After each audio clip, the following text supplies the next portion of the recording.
Olá, alunas! Mais uma vez estamos aqui, agora dando início da disciplina de EJA, Educação de Jovens e Adultos. Neste módulo, nós vamos tratar só do como, nós devemos tratar, como nós devemos lidar com os jovens, ou com os jovens e com os adultos. Se realmente esses alunos, eles têm o nosso comportamento enquanto educador, será que é o mesmo? Será que deveremos usar as mesmas estratégias? Será que eles aprendem da mesma maneira que aprende uma criança?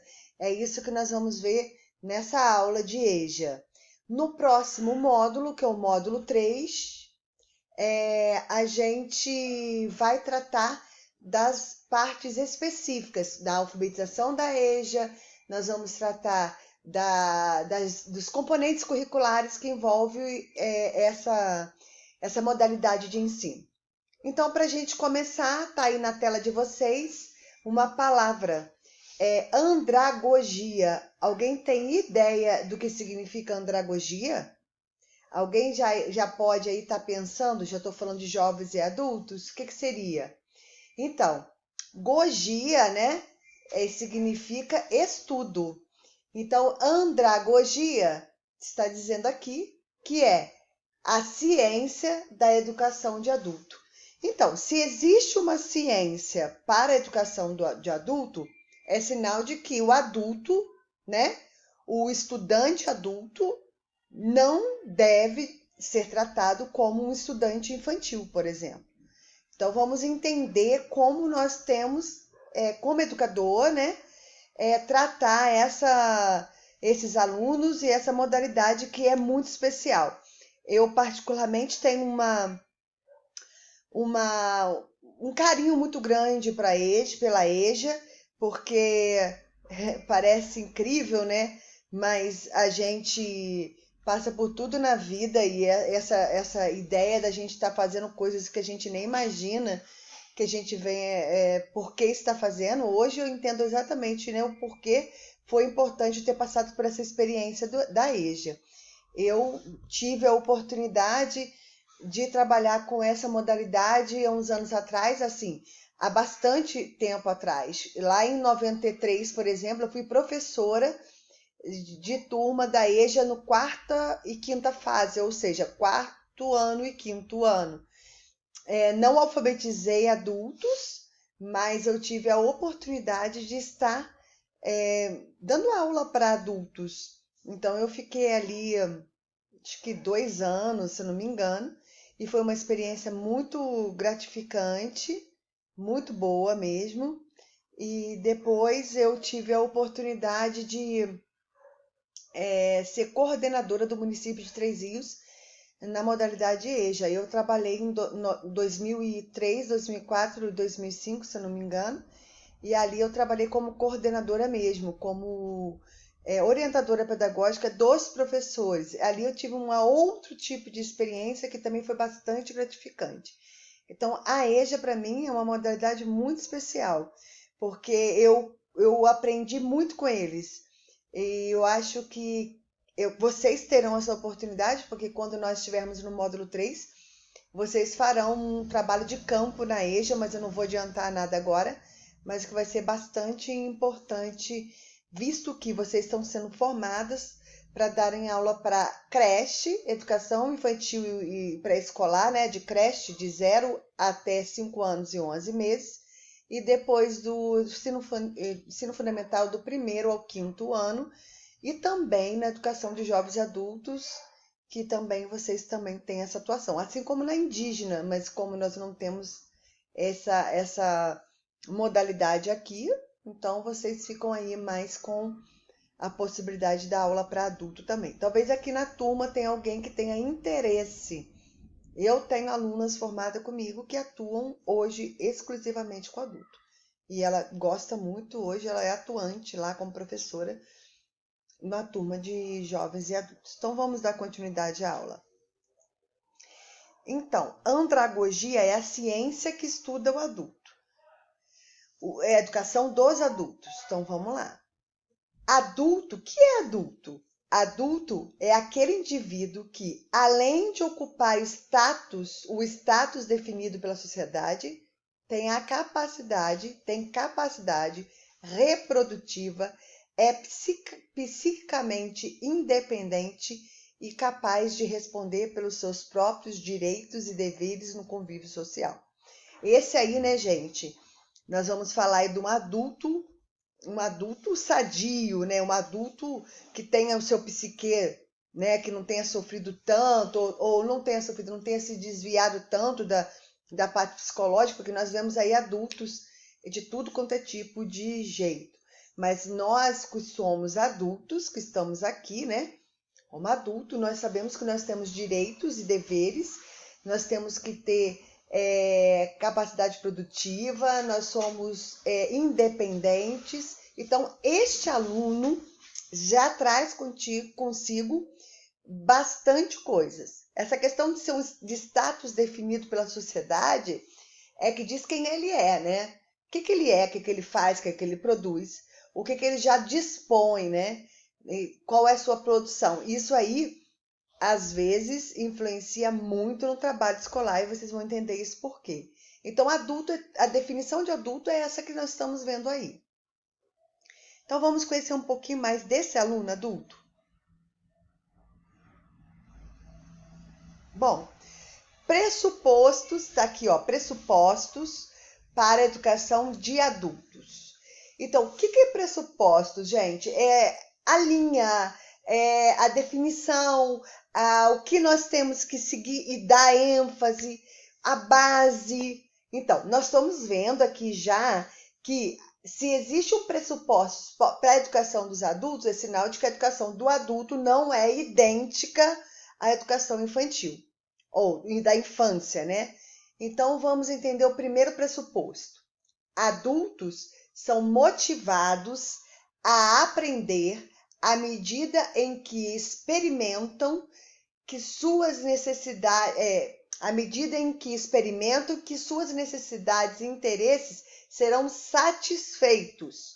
Por isso, estes são os pontos mais apropriados para se iniciar a organização de atividades de aprendizagem do adulto. Então, tem pontos aqui importantíssimos da gente tratar. Primeiro, eles são motivados a aprender se o que ele está experimentando está atendendo às suas necessidades, seus interesses pessoais. Adulto não gosta, é por isso que muitos evadem das salas de aula, por isso que muitos não têm paciência, é porque os pressupostos que estão dando para aqueles alunos não estão adequando às suas necessidades e interesses.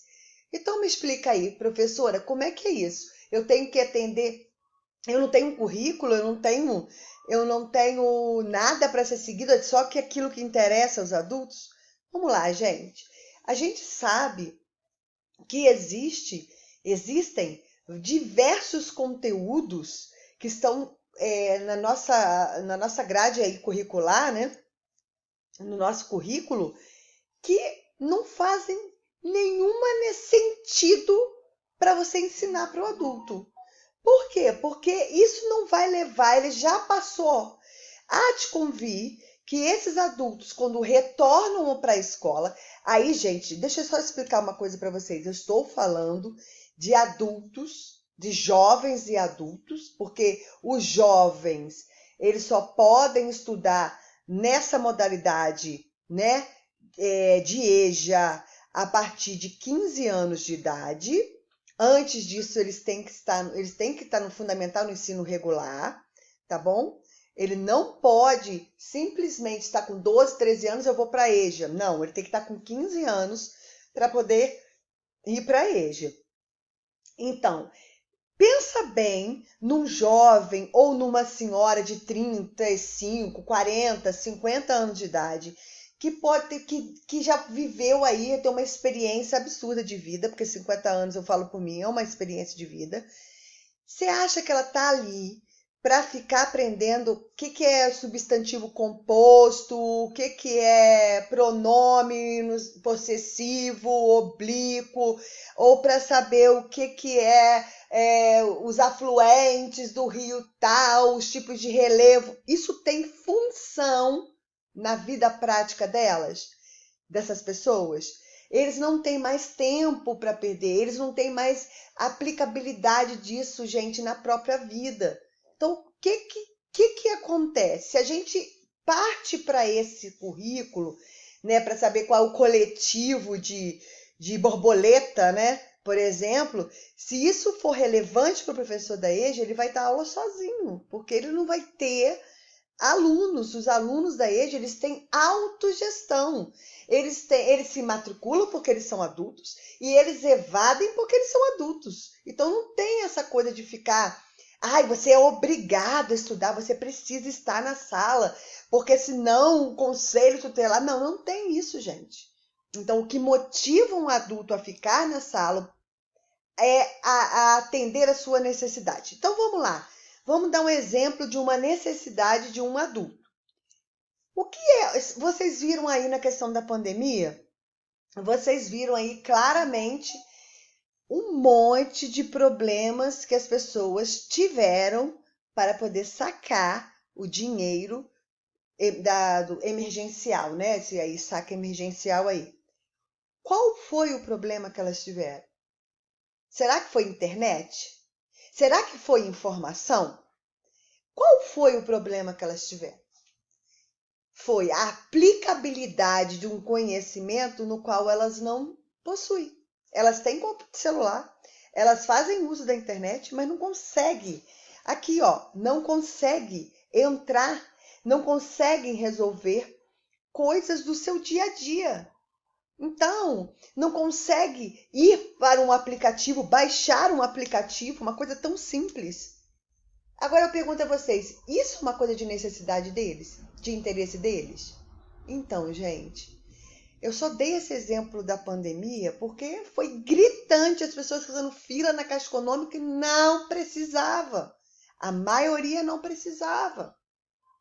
Então, a gente tem que nos preocupar com as necessidades. E como que a gente faz isso? A gente faz isso quando a gente lida com os alunos e aí sempre levanta os conhecimentos prévios, traz assuntos interessantes e pertinentes, atuais, para a sala de aula. Vamos chegar mais à frente e vamos entender. Então, o primeiro pressuposto que na organização das atividades do professor, ele tem que pensar na necessidade e no interesse satisfeito desses alunos. Está satisfazendo a necessidade deles?